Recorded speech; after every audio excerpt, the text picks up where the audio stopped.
Alam niyo mga kapatid, naniniwala ako ang disenyo ng Panginoon sa iyo. God designed you to move. You are not created to get stuck. You are not created to be stationary.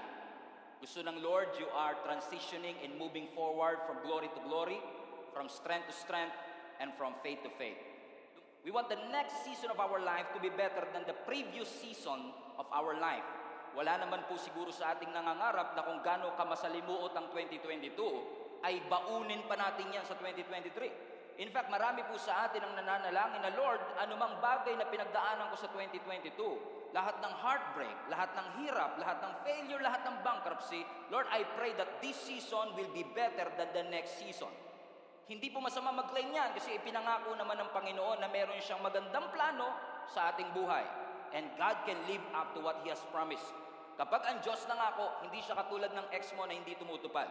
Kapag ang Diyos ay nangako, kapag ang Diyos ay nangako, siguradong tutuparin ng ating Panginoon. Ang tanong, kung ang Diyos ay tumutupad sa pangako, bakit marami pa rin mga churches ang hindi effective? Bakit marami pa rin mga Christians ang weak at mahina? Why do we meet a lot of people, they have houses but they don't have homes? Why do we meet a lot of people, they have money but they don't have peace? They have plans but they don't have purpose. Obviously, something is wrong. Ibig sabihin, people are not experiencing the power of God in their lives. We preach about the power of God, we sing about the power of God, we wrote songs about the power of God, but we've never experienced to the fullest the power of our God. No wonder there are so many people, so many Christians have little impact. And my feasibility study for you today is for you to understand, hindi po natin talaga problema yung ating pinoproblema, kundi most of our problem has an underlying cause. Kung pagbabasihan natin yung text na binasa natin kanina, ang sabi ng scripture, meron daw isang farmer na naghasik ng buto, pare-parehong buto, pero bumagsak sa iba't ibang lugar. Yung unang binagsakan sa North Luzon Expressway, hindi tumubo. Yung pangalawang binagsakan sa Thorny o sa Mabato. Sa Batuhan, hindi tumubo. Ang next na pinuntahan ay dun sa Thorny o Matinik, hindi rin tumubo. Pero yung buto na napunta sa good soil, yun ang namunga 100-fold, 60-fold, 30-fold. Mas marami sa kanyang unang inihasik. Ano ang reason kung bakit hindi tumubo dun sa tatlong lugar? Dahil ba sa buto? There's nothing wrong with the seed. Ang problema, sa soil. Sa lugar na pinagbagsakan ng seed. Kung titignan niyo uli ang verse, ang sabi doon, because there's no depth in their roots. Ibig sabihin, yung buto, gusto niya namang tumubo, gusto niya namang lumabas, pero wala siyang makapitang soil. At dahil hindi makapenetrate yung ugat, hindi lumago yung halaman. Alam niyo mga kapatid, this is a good illustration of many problems that we encounter in our life. Napansin ko mga kapatid that we are so focused on the fruit and we never gave attention to the root. Let me repeat. Many Christians nowadays, we are so focused on the fruit, on the harvest, but we give no attention to the root. In fact, kung titignan niyo ang Genesis, ang kinabagsakan ng humankind, fruit. Naalala niyo si Adam and Eve? Ang sabi ng scripture, when they saw that the fruit was good, they ate it. Ayaw niyo akong pansinin, ha? When they saw that the fruit was good for the eyes, but it doesn't mean it's good for the soul. It looks good, it tastes good, it smells good, but it doesn't mean it's good for your soul. Dahil nakafocus sa fruit, nakafocus sa bunga, hindi na pagyan ng pagtuunan yung root.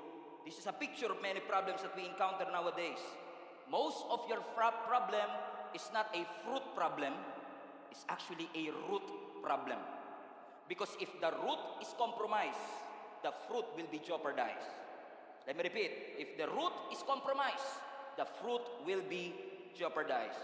Kung titingnan nyo naman ang Bible, mga kapatid, dalawa lang naman po ang pagpipilian ng tao kung saan niya gustong kumampi.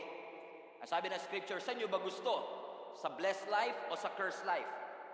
Sa abundance or sa barrenness? Sa sin or sa righteousness?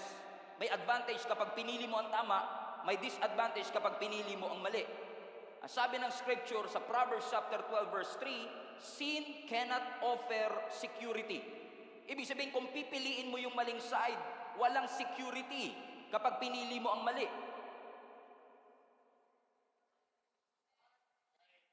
Amen. Thank you. Amen, Pastor. Preach it. Hallelujah. Amen. Sin cannot offer security, but if you live right, you will be secure as a tree with deep roots. Meaning, kung may mali sa bunga, check the roots. I-check mo ang ugat, kapatid. What am I saying? Kung may mali sa mga buhay natin, hindi ko sinasabing laging ganito ang sitwasyon. This is maybe not an absolute truth. But if there's something wrong with your life, imbis na maghanap tayo ng masisisi, let us check the root. I-check mo yung values mo, work ethics mo, behavior mo, habits mo, convictions mo, because those are root systems of your life. Kasi kahit na gaano kataas ang pangarap natin, kung may mali sa values natin, walang mangyayari. Let me rephrase. Kahit na gaano kataas ang gusto mong marating, your attitude will determine your altitude.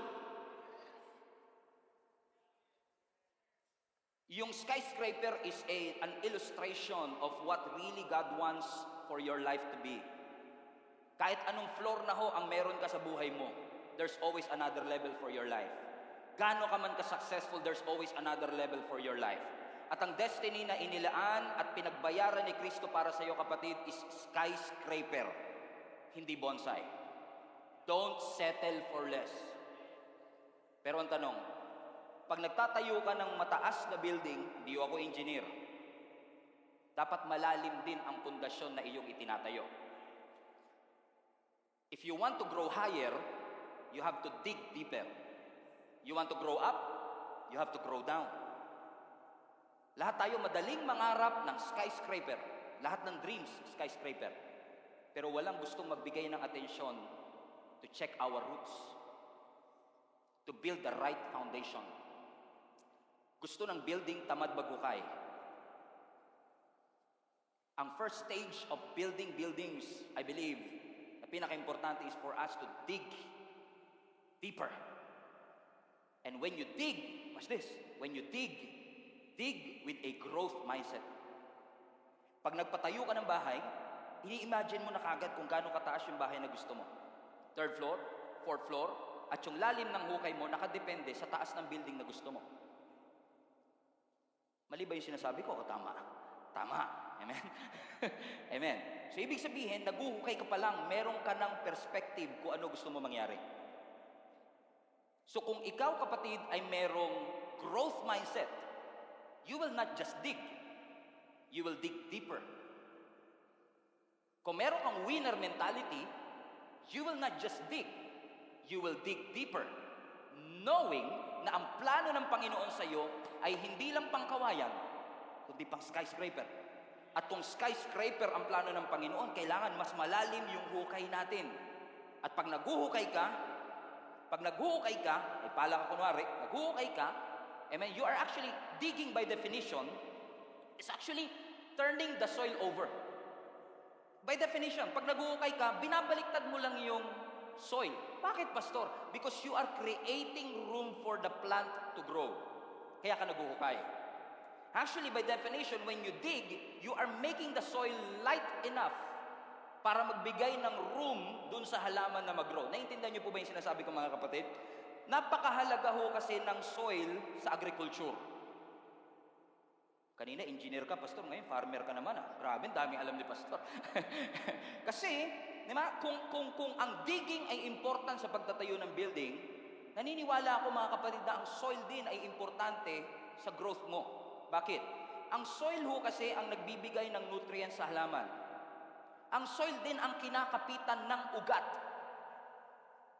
ng halaman. So ang question, kamusta yung soil na nasa paligid mo? Alam niyo kung bakit minsan kailangang idig? Kasi may mga soil na hindi okay. Kailangan yung soil maging mataba. Kaya nga mga kapatid, minsan nagtataka ka, determined ka naman, masipag ka naman, but because you are surrounded with bad company, you're not growing. You should check the soil. Sabihin nyo nga po sa katabi nyo, check the soil. Sa soil ho kasi sa agriculture, ang sabi ito ng survey 95% of our food depends on soil ecosystem. Think about it. 95% depends on soil ecosystem. So ibig sabihin mga kapatid, kailangan hindi lang mabuti at maayos ang buto, dapat ang soil mabuti rin. Amen? We have to dig deeper. We have to check the soil kasi yung seed na nilagay ng Lord sa'yo, yung skills na binigay ng Lord sa'yo, yung talent na ipinagkaloob ng Lord sa'yo, yung gift, anointing na binigay ng Lord sa'yo, may potensyal. Huwag mong hayaang kainin ng maling friends. Sama niyo na rin yung kumpanya. I was supposed to. Amen? Ang iyong skills and talent, you will not grow on the wrong soil. Do you understand mga kapatid? Dig. May potential ka. So let's just continue to cast that seed. Alam niyo mga kapatid, what you are doing right now, listening to the Word of God, is beneficial for your eternity and for your soul. Because you are allowing the Word of God, yung seed ng Word of God, na mag-plant sa iyong puso. Ang tanong, yung soil ba is good? Ang puso ba natin ay humble and open, teachable, to receive what God has for us? Sabi ng text na binasa na po natin sa Matthew 13 verse 3, listen, a farmer went out to plant some seed. Verse 4, as he scattered them, everybody say scattered. Scatter. Ang scatter ho kasi is, sa unang panahon, sabi po ng mga nabasa ko mga kapatid is that, nung unang panahon, when farmers are sowing, they usually use their hands. No? Yung buto, ini-scatter nila gamit yung kanilang kamay. So ganun yung nangyari sa Matthew 13. May isang farmer na naghasik ng buto, iba-iba ang kanyang binagsakan because you are literally casting the seed. In fact, ang Old English term dito ay broadcast. At sa TV and media, we call it broadcast because you are actually casting it on a broader place. Just like what we're doing right now. We are streaming this service live online nanggaling sa isang lokasyon, but the seed ay nakakast sa iba't ibang panig ng mundo. So sometimes walang problema sa seed. Minsan may problema sa tumatanggap ng seed. Etong Pastor Stephen na to, lagi akong pinapatamaan nito.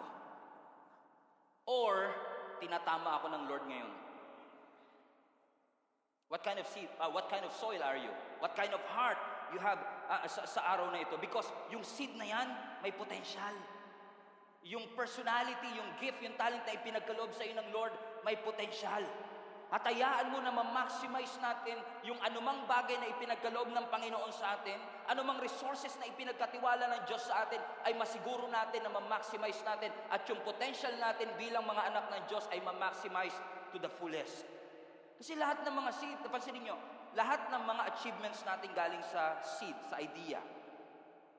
Yung business na naitayo mo galing sa dream. In fact, even our biological life galing sa seed. So yung seed may potential. So ibig sabihin, there's nothing wrong with the seed, pero minsan nagtataka tayo kung bakit hindi nagiging epektibo ang ating buhay. We have this what we call harvest problems. And usually, mga harvest problems natin are usually caused by a seed problem. Usually caused by a soil problem. If you don't like the fruit, you should check the root. Kung hindi natin gusto ang bunga, kailangan i-check natin yung ugat. Minsan madali tayong mag-usga, madali nating ma-minimize yung achievement ng iba. Kasi nakafocus lang tayo sa harvest nila. Sa achievement nila. Nakapanalangin na rin po ko niyan, Lord, gusto ko mag-harvest. Ano mang pinangako mo sa akin, makuha ko sa aking buhay. Eh minsan pag nakakita tayo ng building na malaki, kunwari sa BGC, o kaya sa Makati, sabihin natin, oh, what a beautiful building. Pag nakakita tayo ng isang talented na person, sabihin natin sa kanya, wow, galing naman yan. Parang ang dali-dali lang sa kanya. Parang naturally gifted siya. Parang naturally anointed, naturally blessed, naturally talented. Most of the time, hindi sila naturally talented. Hindi mo lang nakita yung digging process. Hindi mo lang nakita yung grinding process. Hindi mo lang nakita yung planting process kasi nakatingin ka kagad sa harvest. Kasi tamad tayong mag-plant, gusto natin mag-harvest. Huwag mong i-shortcut ang harvest kung nasa digging stage ka pa lang, kapatid. Minsan sasabihin ng Lord sa'yo, keep digging, eliminate those unwanted amen, na mga elements sa iyong soil. Sometimes God will ask you to leave some friends. or decline some opportunities. Why? Because God wants you to grow in your God-given destiny. Do you agree, mga kapatid? Amen? So keep digging. Kasi kung tamad na tayo sa digging, I assure you, tatamarin ka pa rin kahit sa harvest. Pastor? Yun nga yung pinapanalangin natin, di ba? Na magkaroon tayo ng harvest. Minsan, di ba, pag nasa digging process tayo, pag tayo ay nag-uukay pa lang, nagbibuild pa lang ng foundation, inaayos pa lang ang values natin, nagsisimula pa lang tayo dun sa business natin. Kapag nagsisimula ka pa lang, minsan dinidespise mo yung small beginnings, correct? Kasi ayaw natin ng effort, ayaw natin ng work. Gusto natin shortcut kagad at magkaroon ng harvest. What if I tell you, mga kapatid, na yung conflict na pinagdadaanan mo may not be the hardest part of your journey? What if I tell you na kung mahirap ang planting, minsan mas mahirap yung harvest? Think about it. Di ba tayo may idea tayo na kapag harvest, lahat ng tinanim ko noon, aanihin ko na ngayon. Kaya maraming tao at mga nagtatrabaho ngayon, Pastor, ang pangarap ko makapag-retire as early as possible. Anong unang pumapasok sa isip nyo kapag retirement? Nasa dagat kayo, may mango juice, tsaka may mango juice na may payong. Correct? Yun yung idea natin ng retirement. Yung araw-araw nakahiga ka lang, sinusubuan ka ng grapes, pinapaypayan ka. Yun yung idea natin ng retirement. Kaya excited na excited ka sa harvest. Kaya ikaw grinding. You're killing yourself to death. Hindi ka nagpapahinga because ang iyong pinaghahandaan is yung harvest time. Correct? But what if I tell you na minsan mas mahirap pa yung harvest kaysa sa planting? Imagine mo kung nagtanim ka ng mais, buong farm, 1 hektaryang mais. Pinag-pray mo, Lord, i-bless mo naman para umani. Umani ka. Ang daming mais. Harvest na. Pahinga na tayo. No. Hindi aanihin ng mais yung sarili niya. Kailangan may pumunta ng isa-isa dun sa mais para i-harvest siya. So harvest means work. Kaya marami sa atin ang napofrustrate kasi nag-pray ka ng promotion, binigay ng Lord yung promotion, ang inisip mo sa promotion, relaxation. Harvest na promote ako, sabi ng Lord, okay, gusto mo ng harvest, promotion, here you go, promotion. After 2 years, tinestify mo pa yung promotion. After 3 years, Lord, ano ba naman tong trabaho ito na binigay mo? Sabi ng Lord, di ba gusto mo ng harvest? Gusto mo ng promotion? Oo nga po, Lord. Bakit? Akala kasi natin yung promotion, relaxation. Promotion means more work. The company is paying you to absorb stress. Amen. Nung nagka-business ka, Lord, harvest. After 1 year, magkakaroon kami ng iba't ibang branch sa iba't ibang dako ng Pilipinas para makapagpahinga na ako. And guess what?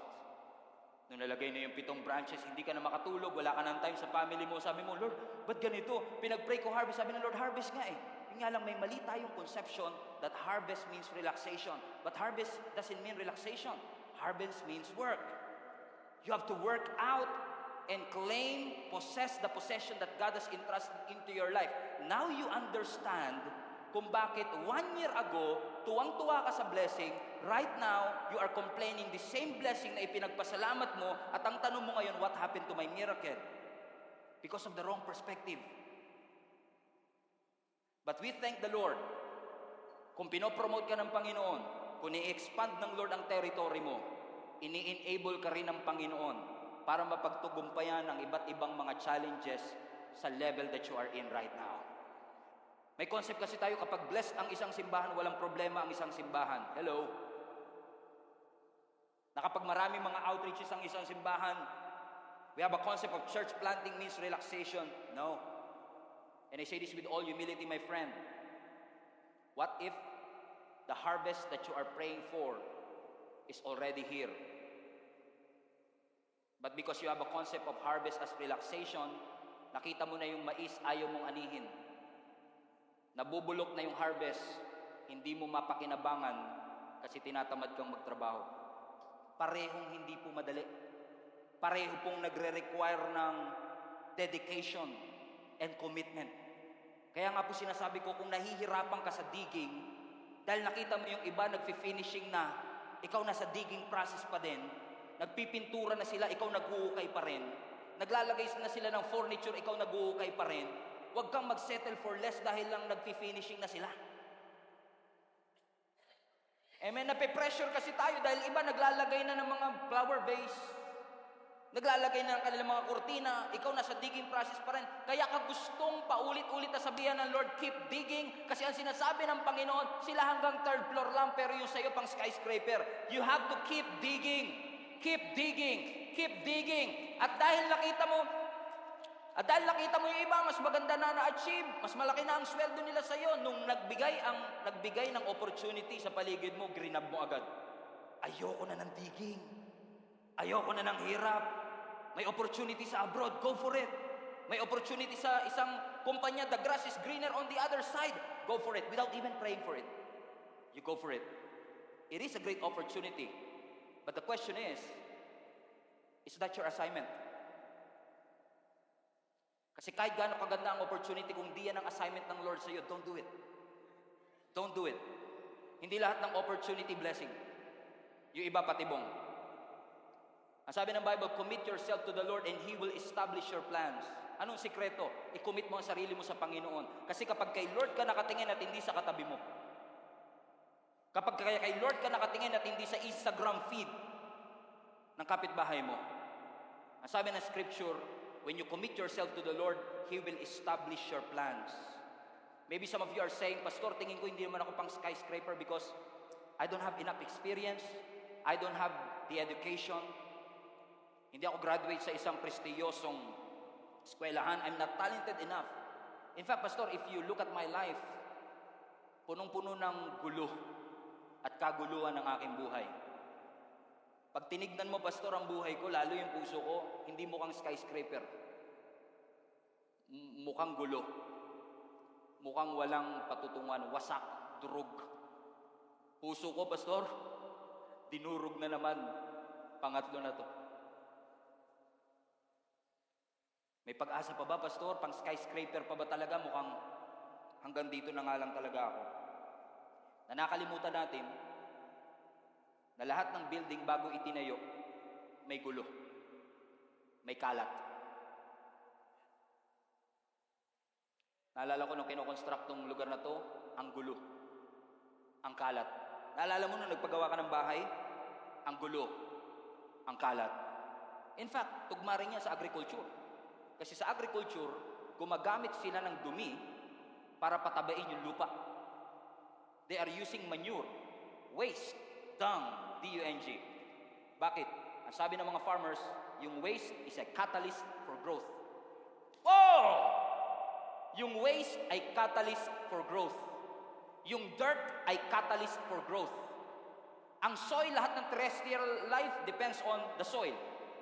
We don't love the dirt kasi mabaho ang dirt. Ayaw natin ng construction phase ng digging process, madumi, mabaho. It stinks. It smells bad. And sometimes your relationship will stink during that process. Sometimes may mga friendship na babaho at friends na babaho. May mga karir na mabaho. May mga finances minsan daraan sa pagbaho. Pero maraming salamat. Ang Diyos natin ay may ability to use the waste, the dung, the manure and the victory to work all things together for the good of those who love Him. Hallelujah! Hallelujah! Mabaho siya, pero kung ito ang maghahatid ng paglago, Lord, bring it on! Bring it on! Kasi salamat, Lord, kasi anumang duming pinagdaanan ko, anumang under construction phase na pinagdaanan ng buhay ko, if you will just look 5-10 years before where you are right now, ang dami mo makikitang gulo. Bago ka nga makapagluto ng masarap na pagkain, magulo yung kusina eh. Minsan nagre-reklamo tayo, ang gulo ng kusina namin, salamat na lang din, may nailuluto ka, kaya magulo eh. Amen? And sometimes we despise this waste, we despise this dung because it smells bad. It's a waste. But we thank the Lord because your God has an ability to take what you think is wasted to bring you to your God-given destiny. Let me put it this way. Yung wasted relationships, quote and quote, is actually your fertilizer for growth. Your wasted opportunities are actually fertilizers for growth. Lahat ng mga mess and dung and wasted relationship and years in your life is actually your fertilizer to growth. So allow the Lord to remove all the thorns, all the obstacles that is keeping you from growing. You are a masterpiece, the Bible says. You are a masterpiece. In the making pa nga lang. Kasi nasa digging process pa ako. I'm a work in progress. So we never achieve perfection. Kasi alam natin ang perfection lang natin ay nasa ating Panginoon. So babalik at babalik pa rin tayo sa pundasyon. Huwag nating kakatamaran, kapatid, ang paghuhukay para makapagtayo ng tamang pundasyon. Kasi your finances will be challenged. Your relationship will be challenged. Your career will be challenged. May dadaang bagyo, may dadaang sakuna. And if your foundation is not deep enough, you will crumble and fall. Matthew 7:24-27. Everyone, therefore, basahin po ninyo, sabay-sabay tayo. Everyone who hears these words of mine and puts them into practice is like a wise man who built his house on the rock. The rain came down, the stream rose, and the winds blew and beat against that house, and yet it did not fall. Why? Because it had its foundation on the rock. Verse 26, but everyone who hears these words of mine and does not put them into practice is like a foolish man who built his house on sand. The rain came down, the stream rose, and the winds blew and beat against that house, and it fell with a great crash. Yung isa nagtayo sa bato, yung isa nagtayo sa buhangin, parehong binagyo, yung isa bumagsak, yung isa nanatiling nakatayo. Anong difference? Foundation. Anong sinasabi ng scripture? Yung mga taong nakarinig pero hindi pinapractice yung narinig ay parang taong nagtayo ng bahay niya sa buhanginan. Bakit? Hindi mo in-apply yung natutunan. May wisdom kang nakuha, hindi mo natutunan. Nabasa mo, ang seatbelt nakakapagligtas ng buhay, ayaw mo mag-seatbelt. Because wisdom is applied knowledge. Madali mag-acquire ng knowledge these days because of Google. But wisdom is applied knowledge. When you apply the Word of God that you receive, when you apply the knowledge that God has given to all of us. So kung ano mang natutunan, sidetrack, kung ano man natutunan mo sa parents mo, sa boss mo, sa leader mo, sa churchmate mo, sa pastor mo, put them into practice. It's for your own good. Amen? Kapag sinabi nilang baguhin mo na, baguhin na. Easier said than done, Pastor, yes. But it's for your own good. It's for our own good. Tigas ang ulo mo, sabi mo, tigas ang ulo mo. Kasi ngayon, di ba, January 8, 2023. Sino po sa inyo tumalon ng January, nung December 31, sa pag-aakalang tatanggad pa siya? At nagkaroon ng mga New Year's resolution. Right? Sabi natin, this year, magda-diet na ako. This year, hindi na ako kakain ng matatamis. O, ba't kumakain ka ng leche plan? Pastor, hindi ganun katamis. Mga palusod. Madalas akong ganyan, Pastor, tikman mo to. Hindi kasi ako mahilig sa sweets eh. Pag tikman mo to, Pastor, tikman mo to. Bakit? Hindi masyadong matamis. Nag-dessert pa, hindi naman masyadong matamis. Alam. Church, ang goal ko for this year, like our church, ang goal natin to establish 7 churches. Ang goal mo siguro sa buhay mo, magkaroon ka ng first million in your bank account. Maybe ang goal mo makapagpatayo ng sarili mong bahay this year. Maybe ang goal mo makapagtapos ng pag-aaral o makapasa sa board exam. Those are good goals. Unfortunately, madaling baguhin ang goals, mahirap baguhin ang habits. Let me repeat, madaling baguhin ang goals, mahirap baguhin ang habits. Kahit magbago tayo na magbago ng goals, kung hindi tayo magbabago ng habits, hindi natin ma-fulfill at magagawa yung ating mga goals. Bakit? May pattern na kailangang wasakin para tayo ay lumago doon sa destiny na pinapagawa at pinapapuntahan ng Panginoon sa atin. I don't know who is this for, pero yung 47 ex-girlfriend mo, it's not a mistake. It's a cycle. There is a pattern. Yung lumipat ka sa 14 companies in 2 years. Naka 14 companies ka na eh. Walang kwenta yung mga employer na yan. Sarili lang nila iniisip nila. Is that a mistake? Obviously, something is wrong. And you cannot grow if you are not free. You have to be free from that cycle, my friend. Gusto mong tumayog at tumaas, you have to be free from that cycle. I'm preaching to myself too.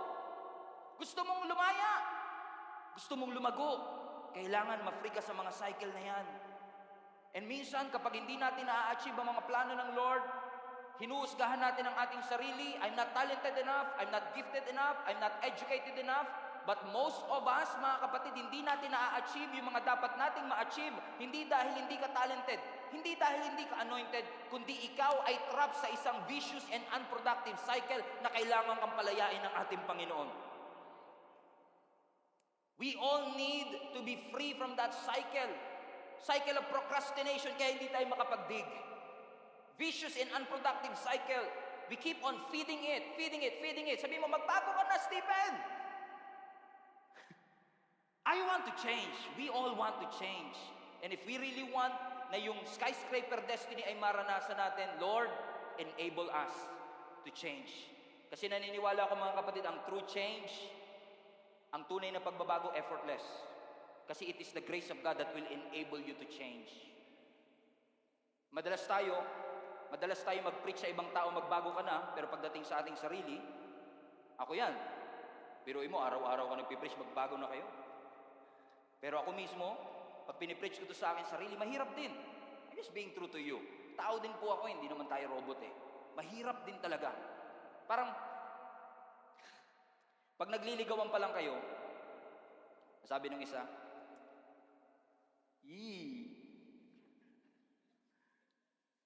huwag kang magbabago ha. Huwag kang magbabago ha. Nung naging kayo na, magbago ka naman. Diba?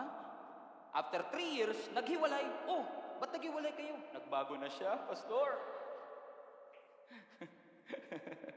Ang gulo, sakit sa ulo, sakit sa bangs. Bakit?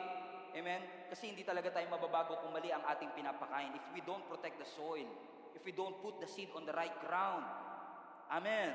Whatever you feed, it will grow. Kung ego ang lagi nating pinifeed, yun yung lumalago. If negative thoughts, yun ang lumalago. Kung doubt, yun ang lalago. Kung mediocrity, yun ang lalago. Kung fear, yun ang laging lalago. If you keep on digging on your history and not focus on your destiny, you will always settle for less. You will never achieve the God-given destiny that God has for you. Keep digging. Kung sinasabi ng Lord, magdig lang tayo. Kasi para tayo yung building na itinatayo ng Panginoon na may magandang plano siya sa ating buhay. And you have to work it out, my friend. You have to work it out, my friend. Work it out. Work it out. Amen. Work it out. Sino sa inyo nangangarap na makapagpatayo ng sarili niyong bahay one day? Okay. Kahit magpa-deliver tayo dito ng semento, ng buhangin, lagyan natin ng tubig, hollow blocks, pala, construction materials. Sabay-sabay nating tignan for 10 years. Magiging building ba siya? Hindi. Hindi yan magiging building pag tinignan mo lang. Evolution, pastor. Evolution. No. You have to work it out. The same thing with our destiny. Maganda ang plano ng Panginoon sa atin, skyscraper, but you have to start working it out. Verse 9, 1 Corinthians 3, I will close with this. For we are both God's workers. You are God's field. You are God's building. Because of God's grace to me, I have laid the foundation like an expert builder. Now others are building on it. But whoever is building on this foundation must be careful. Why? For no one can lay any foundation other than the one we already have. Sino? Jesus Christ. Sabihan nyo na ako ng corny, sabihan nyo na ako ng cheesy. Pero let me tell you this, global family, you have to go back to the basics. Huwag mong katamaran ng basics, kapatid. Sabihan mo na akong corny, dig deeper in God. Cheesy. Why? Because basics, essentials, napakahalaga nito para ma-achieve natin. Yung devotional time natin with the Lord, yung attending natin ng Sunday service every Sunday, reading the Word of God, praying to the Lord, worshiping His name, those are essential things that you have to watch out. To be rooted, maging malalim yung ugat natin so that we will fulfill our God-given destiny. Go back to basic. Kasi, if there's something wrong with us, let's say for example, lumapit ka sa isang doktor. Sabi mo, Dok, may problema po ako eh. Hindi po ako kumakain, hindi po ako natutulog, hindi po ako nag-e-exercise, ang sama po ng pakiramdam ko. Ano po kayang dapat kong gawin? What do you think ang i-advise ng doktor sa kanya?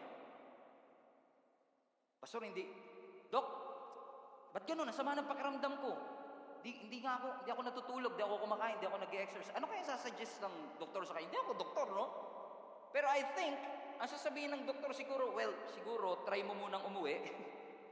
Matulog ka, kumain ka, mag-exercise ka, and if symptoms persist, go back to me. Correct? Ano yung sinasabi ng doktor? Go back to basics first.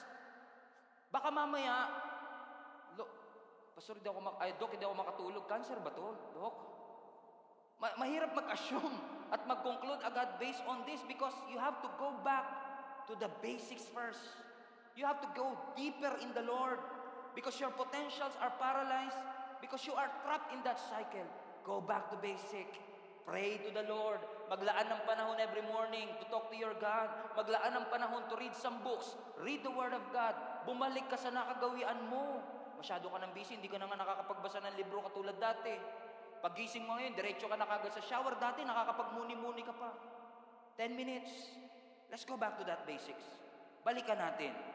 Kasi naniniwala ako mga kapatid, na kung pagtsatsagaan natin at pagkakatiwalaan natin ang Panginoon sa planting, sowing, and digging season of our life, siya ang bahala. Healthy things will always grow. Take care of the root, and you will grow. At kung dumating yung pagkakataon na ibigay sa atin ng Lord ang harvest, claim it and receive it.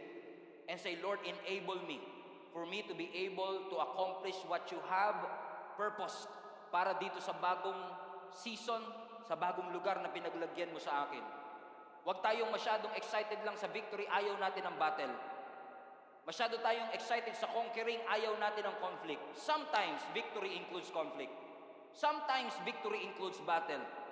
And if it means na kailangan ko magdig at magdig ng magdig hanggang ma-reach ko yung fullness of my potential, Lord, I will trust you. I will trust you.